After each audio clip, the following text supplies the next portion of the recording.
저는 올해로 105년을 살았습니다. 전쟁을 보았고 굶주림을 보았고 이 나라가 폐허에서 일어서는 것을 보았습니다. 수많은 사람의 탄생을 보았고 수많은 사람의 죽음을 보았습니다. 그리고 그 모든 시간을 지나오면서 제가 가장 많이 목격한 것은 따로 있습니다. 그것은 전쟁도 가난도 아니었습니다. 바로 노년의 품위를 잃어가는 사람들의 눈빛이었습니다. 제 오랜 친구가 있었습니다. 그는 평생 대학에서 학생들을 가르쳤고 수십 년간 존경받는 교수로 살았습니다. 젊은 시절 그는 늘 당당했습니다. 강단에 서면 목소리에 힘이 있었고 눈빛에는 확신이 있었습니다. 그런데 제가 그를 마지막으로 만났을 때 그의 나이는 82이었습니다. 그는 병원 복도 의자에 조용히 앉아 아들이 오기를 기다리고 있었습니다. 진찰 예약 시간은 이미 1시간 전에 지나 있었습니다. 저는 그에게 다가가 인사를 건넸고 그는 옅게 웃었습니다. 하지만 그 웃음 뒤에 무언가가 있었습니다. 말로는 설명하기 어렵지만 105년을 산 사람은 압니다. 그것은 수치심이었습니다. 소리 없는 그러나 아주 깊은 수치심이었습니다. 그 눈빛이 저는 오랫동안 잊히지 않았습니다. 여러분, 저는 오늘 여러분께 불편한 이야기를 하나 드리려 합니다. 많은 분들이 노년을 이렇게 상상합니다. 자식들이 곁에 있고 손자들이 뛰어다니고 따뜻한 밥상에 둘러앉아 웃음이 끊이지 않는 풍경, 아름다운 그림입니다. 저도 그 그림을 부정하고 싶지 않습니다. 그러나 저는 그 그림의 뒷면을 너무 많이 보아왔습니다. 자식에게 손을 벌려야 할 때마다 작아지는 목소리, 며느리의 눈치를 살피며 건네는 감사 인사, 아프다는 말을 꺼내지 못하고 혼자 사귀는 밤, 이것이 많은 노인들이 실제로 살아가는 모습입니다. 저는 여러분을 겁주려는 것이 아닙니다. 저는 여러분께 진실을 드리려는 것입니다. 자식이 부모를 사랑하지 않아서가 아닙니다. 자식들은 사랑합니다. 그러나 그들에게도 삶이 있습니다. 그들에게도 갚아야 할 대출이 있고 키워야 할 아이가 있고 버텨내야 할 직장이 있습니다. 인간은 본래 자신의 생존 앞에서 먼저 반응하도록 만들어진 존재입니다. 이것은 나쁜 것이 아닙니다. 이것은 그냥 인간입니다. 그리고 그 인간의 본성을 이해하지 못한 채 자식에게 노년을 기대는 사람은 결국 기대했던 것보다 훨씬 더 많은 것을 잃게 됩니다. 돈보다 건강보다 더 소중한 것을 잃습니다. 바로 스스로에 대한 존중입니다. 그렇다면 어떻게 해야 하는가? 저는 105년을 살면서 단 2가지를 지킨 사람들이 끝까지 품위 있게 살아가는 것을 보았습니다. 거창한 것이 아닙니다. 엄청난 재산도 아니고 대단한 성공도 아닙니다. 딱 2가지입니다. 그리고 그 2가지는 지금 이 순간부터 시작할 수 있는 것들입니다. 오늘 제가 드릴 이야기는 그것입니다. 제가 젊었을 때, 그러니까 30, 40이었을 때 저는 이런 말을 믿었습니다. 자식은 부모의 노후를 책임진다. 그 시절에는 그것이 당연한 도리였고 당연한 질서였습니다. 부모는 자식을 위해 모든 것을 바치고 자식은 늙은 부모를 모신다. 그 순환이 삶의 기본 구조였습니다. 그러나 저는 이제 105년을 살았고 그 믿음이 얼마나 많은 사람을 조용히 무너뜨렸는지를 보았습니다. 믿음 자체가 나쁜 것이 아니었습니다. 문제는 그 믿음에 기대어 아무런 준비를 하지 않았다는 것입니다. 오늘날 한국은 세계에서 가장 빠르게 늙어가는 나라 중 하나입니다. 65세 이상 인구가 전체 20%에 육박하고 있고 머지않아 4명 중 1명이 노인인 시대가 옵니다. 그런데 동시에 젊은 세대는 그 어느 때보다 힘든 시간을 살고 있습니다. 집값은 오르고 일자리는 불안하고 아이를 낳아 키우는 것만으로도 이미 숨이 찹니다. 저는 젊은이들을 탓하지 않습니다. 그들은 잘못이 없습니다. 그들은 그저 살아남으려 애쓰고 있을 뿐입니다. 그러나 그 현실 속에서 노부모를 부양한다는 것은 점점 더 무거운 짐이 되어가고 있습니다. 사회학자들은 이것을 샌드위치 세대라고 부릅니다. 위로는 부모를 돌봐야 하고 아래로는 자녀를 키워야 하는 중간 세대. 이들은 양쪽에서 눌리고 있습니다. 저는 이 말을 듣고 가슴이 아팠습니다. 그러나 동시에 이런 생각도 들었습니다. 그렇다면 우리 세대, 즉 지금의 노인 세대는 그 압박을 더 보태서는 안 된다고 우리가 스스로를 지킬 수 있다면 우리는 자식에게 짐이 되는 것이 아니라 오히려 그들이 숨 쉴 수 있는 여유를 만들어 주는 것입니다. 그런데 많은 분들이 이 지점에서 서운함을 느낍니다. 내가 평생 바쳐서 키웠는데 이제 와서 짐이 되면 안 된다고. 그 마음 저는 충분히 압니다. 억울하기도 하고 섭섭하기도 합니다. 그러나 저는 이것을 억울함의 문제로 보지 않습니다. 저는 이것을 선택의 문제로 봅니다.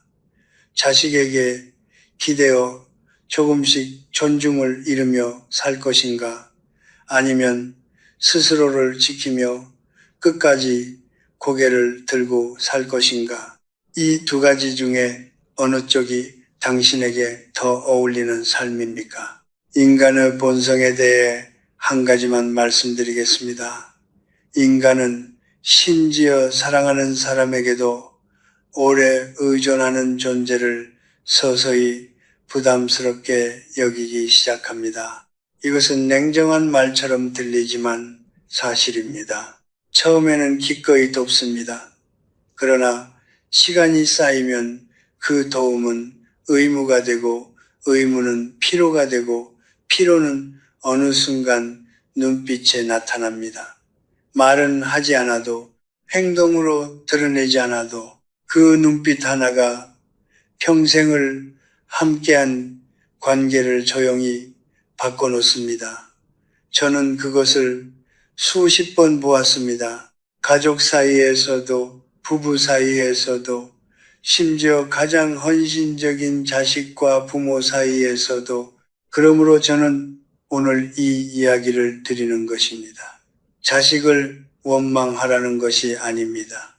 자식에게서 등을 돌리라는 것도 아닙니다. 다만 자식에게 기대기 전에 먼저 당신 스스로가 설 수 있는 두 개의 기둥을 세우라는 것입니다. 그 두 기둥이 무엇인지 지금부터 말씀드리겠습니다. 첫 번째 기둥은 건강입니다. 그런데 제가 말하는 건강은 병원 수치가 아닙니다. 혈압이 얼마인지, 콜레스테롤이 어떤지 그런 숫자가 아닙니다. 제가 말하는 건강은 오늘 스스로 일어나서 스스로 씻고 스스로 밥을 지어 먹고 스스로 문을 열고 바깥 공기를 마실 수 있는 힘입니다. 그 힘이 있는 한 사람은 누구에게도 손을 벌리지 않아도 됩니다. 그 힘이 사라지는 순간부터 삶의 주도권은 조용히 다른 사람의 손으로 넘어갑니다. 저는 70살이 되던 해부터 매일 아침 걸었습니다. 특별한 이유가 있었던 것은 아닙니다. 거창한 목표도 없었습니다. 그냥 걸었습니다. 동네 골목을 걷고 공원을 걷고 비가 오면 우산을 들고 걸었습니다. 어떤 날은 30분, 어떤 날은 1시간, 무릎이 아픈 날에는 천천히, 기분이 좋은 날에는 조금 더 멀리 그렇게 35년을 걸었습니다. 사람들은 제게 묻습니다. 교수님, 건강 비결이 무엇입니까? 저는 늘 같은 대답을 합니다. 그냥 멈추지 않았습니다. 걷는다는 것은 단순히 다리를 움직이는 행위가 아닙니다. 걷는 동안 사람은 생각합니다.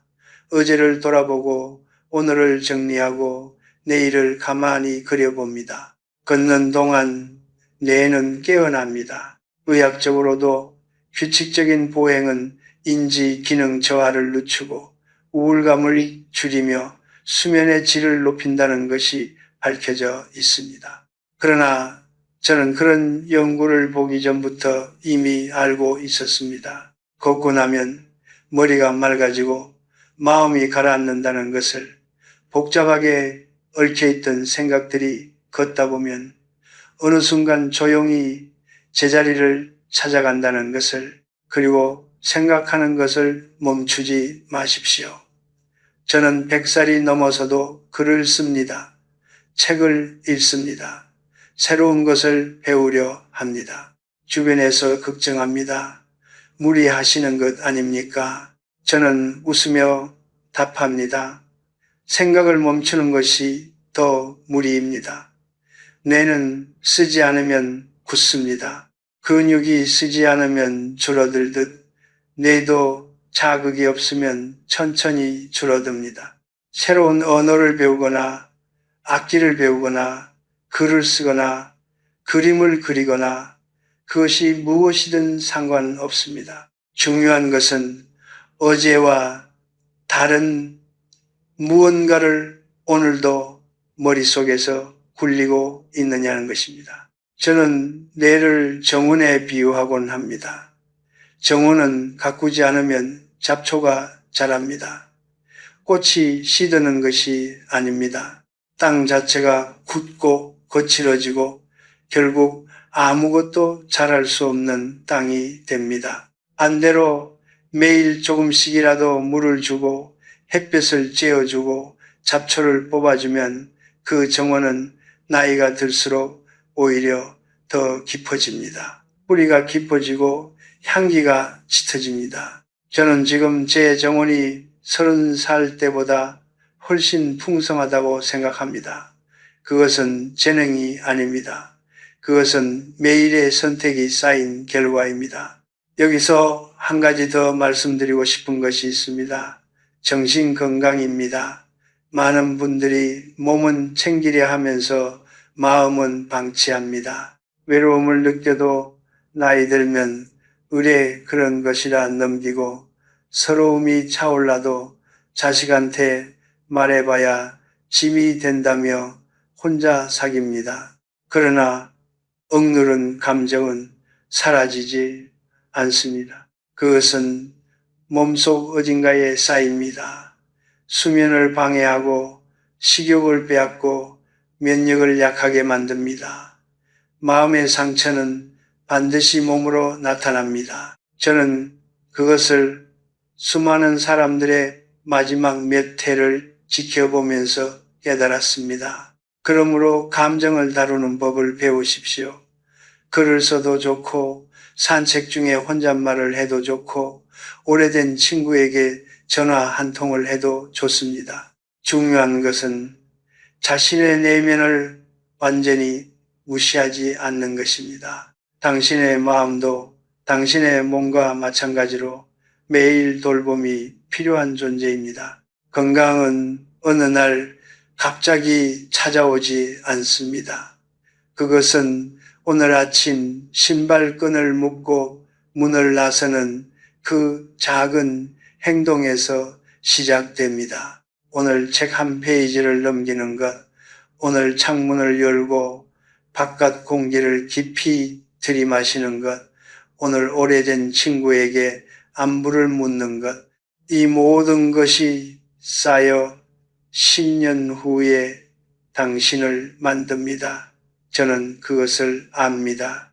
왜냐하면 저는 그 10년을 10번을 살아보았기 때문입니다. 두 번째 기둥은 돈입니다. 이 말을 꺼내면 불편해하시는 분들이 있습니다. 나이 들어서까지 돈 이야기를 해야 하느냐 하고, 혹은 돈보다 중요한 것이 있지 않느냐고. 저는 그 말을 부정하지 않습니다. 돈보다 중요한 것은 분명히 있습니다. 그러나 105년을 살면서 제가 깨달은 것이 있습니다. 돈이 없을 때 가장 먼저 사라지는 것은 물질이 아닙니다. 가장 먼저 사라지는 것은 사람의 태도입니다. 그리고 그 태도가 사라질 때 사람은 자기 자신에 대한 존중도 함께 잃습니다. 제가 아는 한 여성이 있었습니다. 남편을 일찍 여의고 혼자 두 아이를 키워낸 분이었습니다. 강인하고 자존심이 강한 분이었습니다. 그분이 78이 되던 해 지병이 깊어지면서 약값이 만만치 않게 되었습니다. 그분은 아들에게 손을 벌려야 했습니다. 아들은 아무 말 없이 봉투를 내밀었습니다. 화를 내지도 않았고 타박을 하지도 않았습니다. 그냥 조용히 내밀었습니다. 그런데 그분은 그날 이후로 아들 앞에서 한 번도 예전처럼 웃지 못했다고 나중에 제게 말씀하셨습니다. 봉투를 받는 순간 뭔가가 끝난 것 같았어요. 그 한마디가 저는 오래도록 마음에 남았습니다. 뭔가가 끝난 것 같았다는 그 말이. 돈은 행복을 사주지 않습니다. 저는 그것을 압니다. 그러나 돈은 수치심을 막아줍니다. 저는 돈을 방파제에 비유합니다. 방파제는 파도를 아름답게 만들어주지 않습니다. 파도를 즐겁게 만들어주지도 않습니다. 그러나 방파제가 없으면 파도는 그대로 안으로 밀려들어 모든 것을 휩쓸어 버립니다. 노년의 돈이 바로 그 방파제입니다. 크고 화려할 필요가 없습니다. 그러나 반드시 있어야 합니다. 내 약값을 내가 낼 수 있는 것, 내 밥값을 내가 치를 수 있는 것, 내가 아프다고 느낄 때 내 스스로 병원 문을 두드릴 수 있는 것, 그것이 전부입니다. 그 정도면 충분합니다. 그런데 많은 분들이 노년의 경제적 자립을 거창하게 생각합니다. 큰 돈을 모아야 하고 부동산이 있어야 하고 투자를 잘해야 한다고. 저는 그런 이야기를 드리려는 것이 아닙니다. 저는 아주 단순한 이야기를 드리려 합니다. 지출을 스스로 통제할 수 있는가? 그리고 그 통제가 자식의 눈치 없이 이루어지고 있는가? 이 두 가지입니다. 통장 잔고가 얼마냐의 문제가 아닙니다. 내가 오늘 쓰는 돈이 내 결정으로 쓰이고 있느냐의 문제입니다. 저는 젊은 시절 매우 가난했습니다. 전쟁 직후에 이 나라에서 가난하지 않은 사람이 어디 있었겠습니까? 그러나 그 시절에도 저는 한 가지를 지키려 했습니다. 내가 쓰는 돈의 범위 안에서 살겠다는 것, 욕심을 줄이는 것이 아니라 욕심의 크기를 내 현실에 맞게 조정하는 것.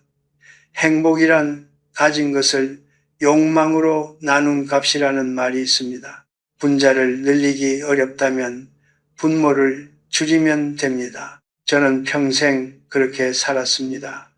그리고 그것이 저를 105살까지 누구에게도 손 벌리지 않고 살게 해준 가장 중요한 습관이었습니다. 한 가지 더 말씀드리겠습니다. 침묵입니다. 노년의 재정에 관한 이야기는 조용히 하십시오. 자식에게도 이웃에게도 가까운 친구에게도 당신의 재산이 얼마인지 통장에 얼마가 있는지를 함부로 드러내지 마십시오. 이것이 인색함이 아닙니다. 이것은 자기 보호입니다. 저는 살면서 너무 많은 경우를 보았습니다. 자신의 형편을 솔직하게 드러낸 뒤 그 정보가 예상치 못한 방식으로 자신을 옥죄는 상황이 된 경우를 돈에 대한 침묵은 냉정함이 아닙니다. 그것은 오랫동안 스스로를 지켜온 사람만이 아는 지혜입니다. 노년의 경제적 자립은 지금 당장 시작할 수 있습니다. 오늘부터 쓰지 않아도 되는 것 하나를 줄이십시오. 오늘부터 내가 가진 것의 목록을 조용히 정리해 보십시오. 오늘부터 내 이름으로 된 통장 하나를 아무도 모르게 조금씩 채워가십시오. 그것이 당신의 방파제가 될 것입니다. 파도가 거세질수록 그 방파제가 얼마나 소중한지를 알게 될 것입니다. 저는 압니다. 왜냐하면 저는 그 파도를 100년 넘게 맞으며 살아왔기 때문입니다. 돈은 품위입니다. 노년의 돈은 특히 그렇습니다. 많을 필요는 없습니다. 그러나 반드시 내 것이어야 합니다. 여기까지 말씀드리면 반드시 이런 말씀을 하시는 분이 계십니다. 교수님, 저는 이미 늦었습니다. 65이 넘었는데 이제 와서 무슨 건강이냐고, 이제 와서 무슨 돈이냐고. 저는 그 말을 들을 때마다 조용히 웃습니다. 왜냐하면 저는 그 말을 60살에 들었고 70살에도 들었고 80살에도 들었기 때문입니다. 그리고 그 말을 했던 분들 중 많은 분이 그로부터 20년, 30년을 더 사셨습니다. 늦었다고 말했던 그 순간부터 30년을 더. 저는 제자 중에 65세 처음으로 매일 걷기를 시작한 사람을 알고 있습니다. 그는 처음에는 5분도 걷기 힘들었습니다. 무릎이 아팠고 숨이 찼고 이틀에 한 번은 그냥 포기하고 싶었다고 했습니다. 그러나 그는 멈추지 않았습니다. 5분이 10분이 되고 10분이 30분이 되었습니다.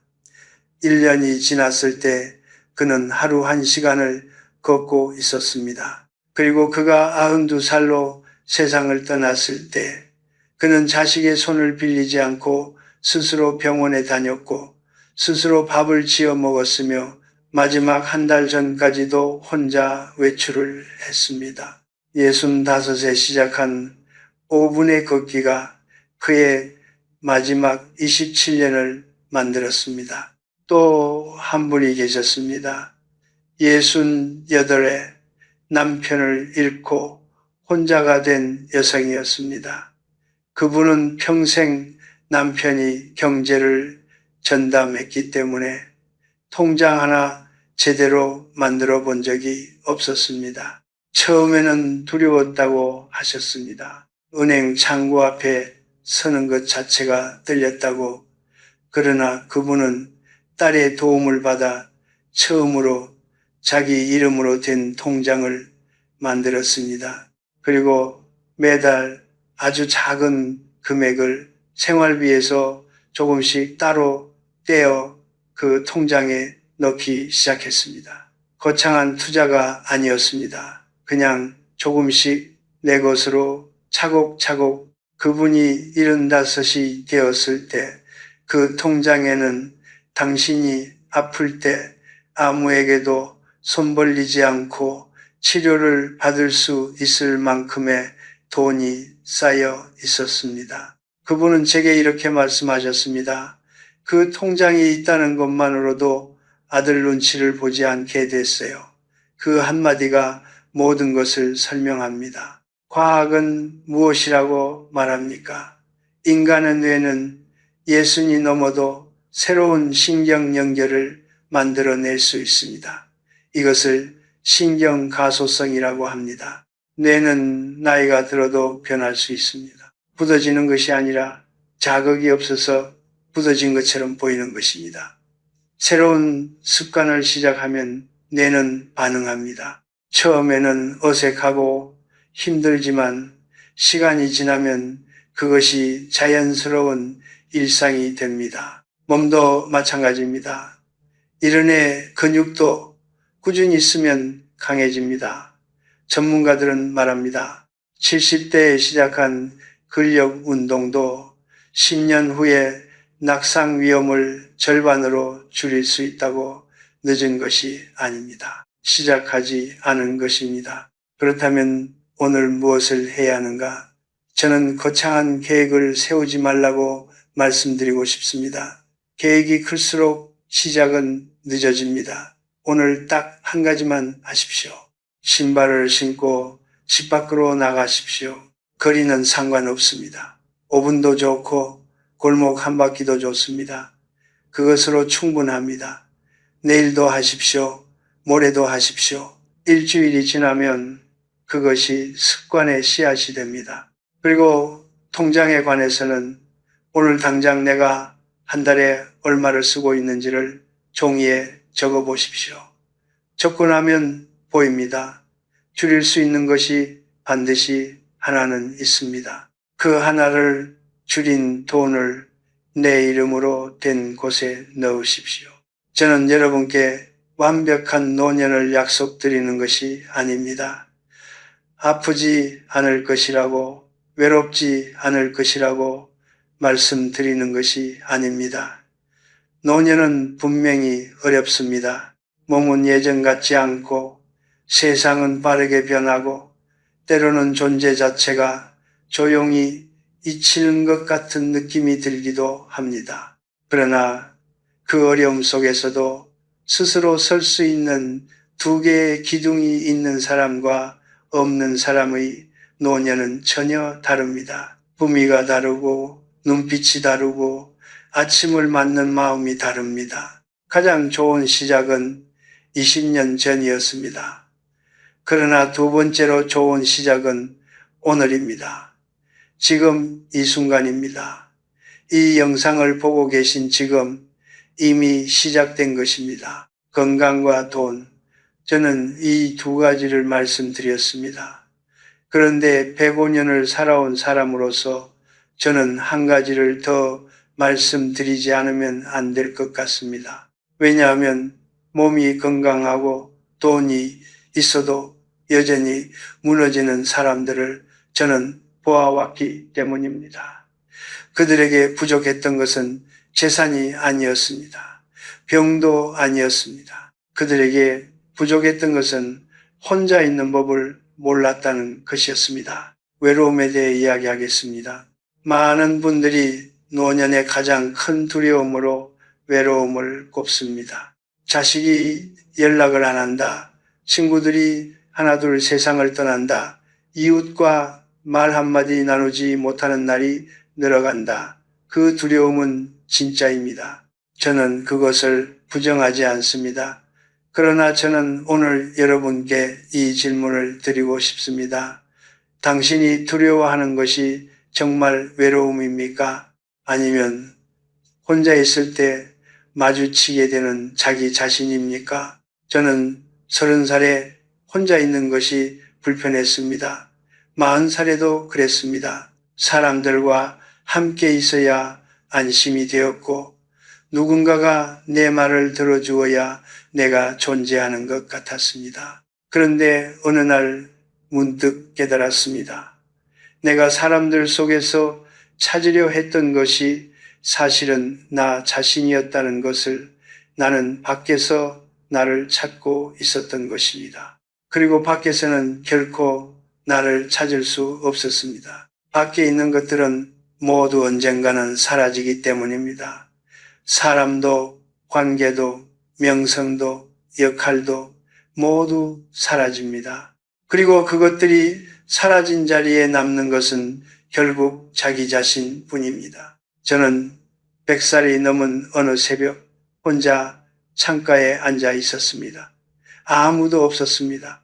아무 소리도 없었습니다. 하늘이 천천히 밝아오고 있었고 저는 그냥 그것을 바라보고 있었습니다. 그런데 이상한 일이 벌어졌습니다.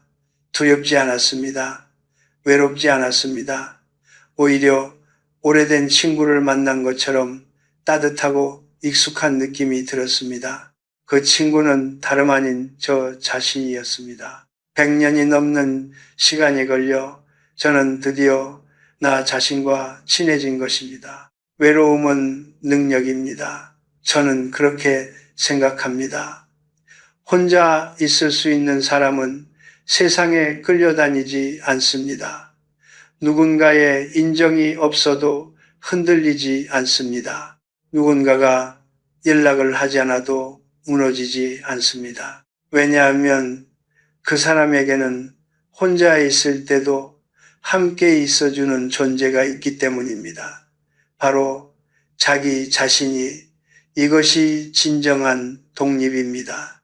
몸의 독립, 돈의 독립, 그리고 마음의 독립, 이 세 가지가 갖추어질 때 사람은 비로소 어떤 상황에서도 품위 있게 설 수 있습니다. 그렇다면 어떻게 혼자 있는 법을 배웁니까? 저는 두 가지를 권합니다. 첫째는 고요한 시간을 의도적으로 만드는 것입니다. 아침에 눈을 뜨자마자 핸드폰을 보지 마십시오. 텔레비전을 켜지 마십시오. 그냥 잠깐 5분이라도 아무것도 하지 않고 앉아 있어 보십시오. 처음에는 불편합니다. 생각이 밀려오고 걱정이 떠오르고 무언가를 해야 할 것 같은 충동이 듭니다. 그러나 그 불편함을 견디십시오. 그 불편함 너머에 당신이 한 번도 제대로 만나지 못한 자신이 기다리고 있습니다. 둘째는 자신의 하루를 기록하는 것입니다. 거창한 일기가 아니어도 됩니다. 오늘 무엇을 먹었는지, 어디를 걸었는지, 무엇이 마음에 걸렸는지, 무엇이 좋았는지 짧은 몇 줄이라도 좋습니다. 글을 쓰는 행위는 자신의 내면을 들여다보는 행위입니다. 그리고 꾸준히 들여다보다 보면 어느 순간 자신이 무엇을 두려워하는지, 무엇을 원하는지, 무엇에 감사해야 하는지가 보이기 시작합니다. 자기 자신을 알게 되는 것입니다. 그것이 모든 지혜의 시작입니다. 철학자 파스칼은 이런 말을 했습니다. 인간의 모든 불행은 방 안에 혼자 조용히 앉아있지 못하는 데서 온다고. 저는 그 말을 젊은 시절에 읽었을 때는 잘 이해하지 못했습니다. 그러나 100년을 살고 나서 저는 그 말이 얼마나 정확한지를 압니다. 우리는 끊임없이 밖으로 달려나가며 무언가를 찾습니다. 행복을, 인정을, 사랑을, 의미를. 그러나 그것들은 모두 안에 있었습니다. 처음부터 안에 있었습니다. 다만 우리가 너무 바빠서 너무 시끄러워서 그것을 듣지 못했을 뿐입니다. 노년은 처음으로 그 소리를 들을 수 있는 시간입니다. 역할에서 벗어나고 경쟁에서 물러나고 증명할 것이 없어진 자리에서 비로소 자기 자신의 목소리가 들리기 시작합니다. 그 목소리에 귀를 기울이십시오. 그것이 두렵거든 그 두려움과 함께 앉아 있으십시오. 도망가지 마십시오. 사람들 속으로, 소음 속으로, 바쁨 속으로 도망가지 마십시오. 그 고요함 안에 당신이 평생 찾아 헤매던 것이 있습니다. 혼자 있을 수 있는 사람은 결코 완전히 혼자가 아닙니다. 그것이 제가 105해를 살며 얻은 가장 큰 깨달음 중 하나입니다. 저는 이제 이야기를 마무리하려 합니다. 오늘 제가 드린 말씀은 두 가지였습니다. 건강을 스스로 지키는 것, 그리고 경제적으로 스스로 서는 것. 그러나 이 두 가지는 단순히 몸을 움직이고 돈을 모으라는 이야기가 아닙니다. 저는 그보다 훨씬 더 깊은 것을 말씀드리고 싶었습니다. 그것은 바로 당신 자신에 대한 책임입니다. 자신의 삶을 끝까지 자신의 손으로 붙들겠다는 조용한 결심입니다. 그 결심이 있는 사람과 없는 사람의 노년은 겉으로는 비슷해 보여도 안으로는 전혀 다릅니다. 저는 살면서 수많은 사람의 마지막을 지켜보았습니다. 어떤 분은 풍요 속에서도 불안하게 떠나셨고, 어떤 분은 가진 것이 많지 않아도 고요하게 눈을 감으셨습니다. 그 차이가 무엇인지 저는 오랫동안 생각했습니다. 그리고 깨달았습니다.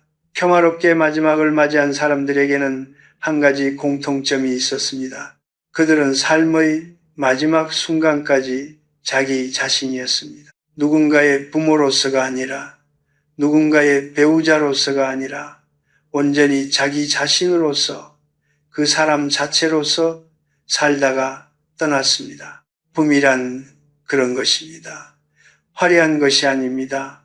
큰 목소리로 주장하는 것이 아닙니다. 아무도 없는 자리에서도 스스로를 존중하는 것입니다. 거울 앞에 섰을 때 눈을 똑바로 마주칠 수 있는 것입니다. 자식에게 손을 벌리지 않아도 되는 날, 아무에게도 허락을 구하지 않고 내가 원하는 것을 선택할 수 있는 날, 그것이 품위 있는 노년입니다.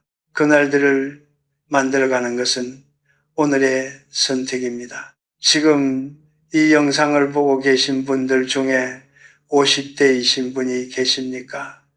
아직 20년이 있습니다. 20년은 깁니다. 그 시간 안에 당신은 완전히 달라진 노년을 준비할 수 있습니다. 60대이신 분이 계십니까? 아직 충분합니다. 오늘 시작하면 70이 되었을 때 전혀 다른 사람이 되어 있을 것입니다. 70대이신 분이 계십니까? 늦지 않았습니다. 저는 이런 해도 새로운 것을 시작했고 그것이 지금의 저를 만들었습니다.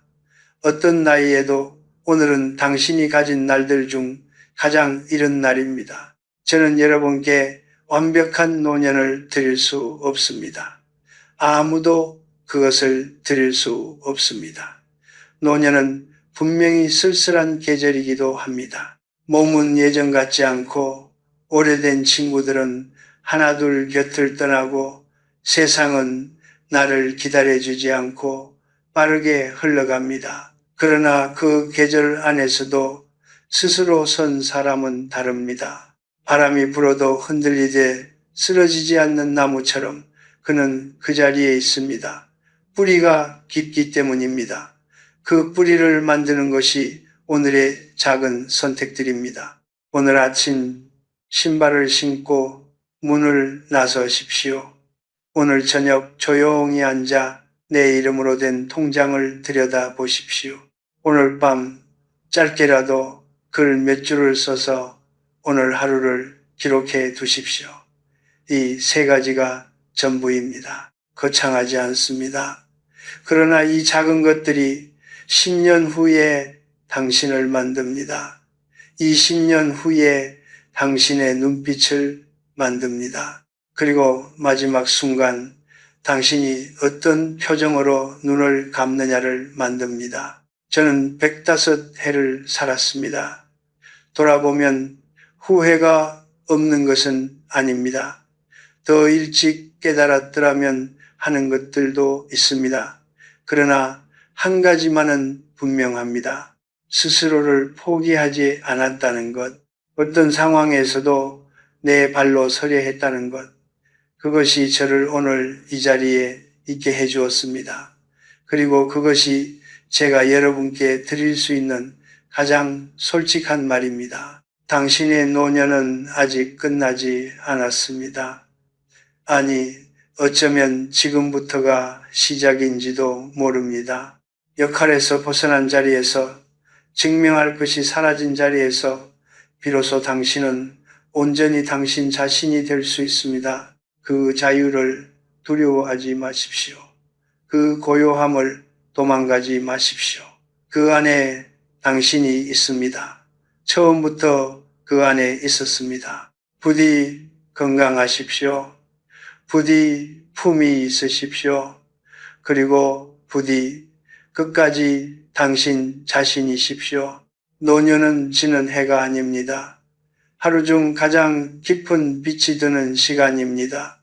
다만 그 빛을 받으려면 창문이 열려 있어야 합니다.